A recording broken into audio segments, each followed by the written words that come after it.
877-4-ALLEN's the number, 877-367-2526. What's more important to talk about?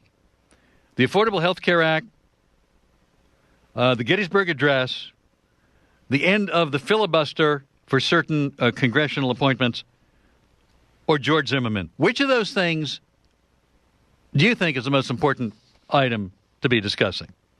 See, I find the phenomenon of George Zimmerman so fascinating to me because he was held up as a conservative hero, which is why Net Daily is, writing this stuff about how he's been wronged, and it was a liberal media plot to have his exes accuse him of, physical violence and domestic violence.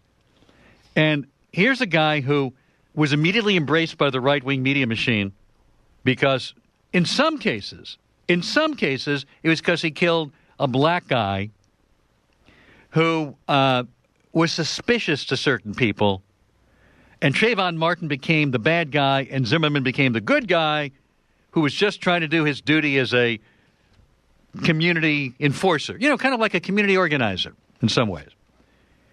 And they embraced the guy, and Trayvon Martin was this terrible person, and according to this narrative, who was where he shouldn't have been that night, who beat up Zimmerman and threatened him, but Zimmerman did the right thing, according to the way that narrative goes.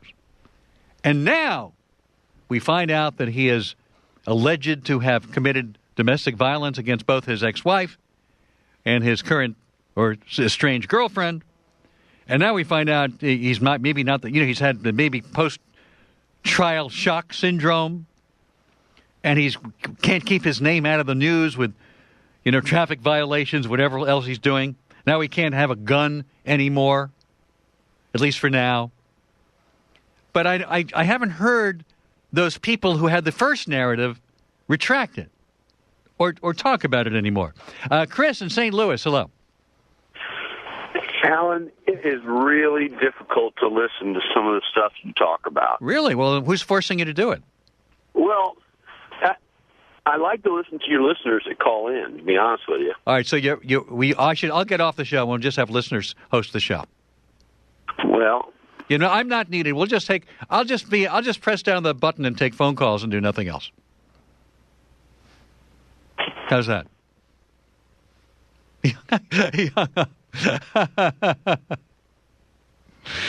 Well, now, if all calls went like that, what good would they be? I mean, if all calls were as weak as that call, what good is taking calls? Maybe he got disconnected. I'll give him the benefit of the doubt because this is a little liberal love. He probably just was in a bad area with his with his cell phone. Okay, I mean, no one's forcing him to listen to the show. I'm glad he's listening, though. We need everyone we can get. And by the way, phone calls are the heart of the show. So we encourage you to be a part of it at 877-4-ALLEN, 877-367-2526. But getting back to what I was saying about Zimmerman, I really think it's a fascinating social phenomenon that this guy will not go away and keeps getting himself into scrapes. And does he not realize he got the gift of his life when he was acquitted in the killing of Trayvon Martin? And that the best thing he could have done would have been to kind of lay low for a while, not get into domestic disputes where the cops have to be involved, not wave guns around at people like your girlfriend. Don't put a shotgun up to her. Might be a good idea after you've already used a gun to kill somebody and you got acquitted. So I don't really understand what's going on there. But according to Net Daily, the guy's had a hard time. He's gained weight. He's had the media against him. The media kind of developed this false narrative about him. And there's all those liberals who are part of this conspiracy to do him in. And I guess I'm part of that. All right, we're coming right back. Name in town only, 877-4-ALLEN. Make that last caller proud. Call in and you be the show instead of me. 877-367-2526 or 877-4-ALLEN, and join us online at our website. Check out the stuff we're talking about in greater detail at ALAN.com. And right back here at 877-367-2526.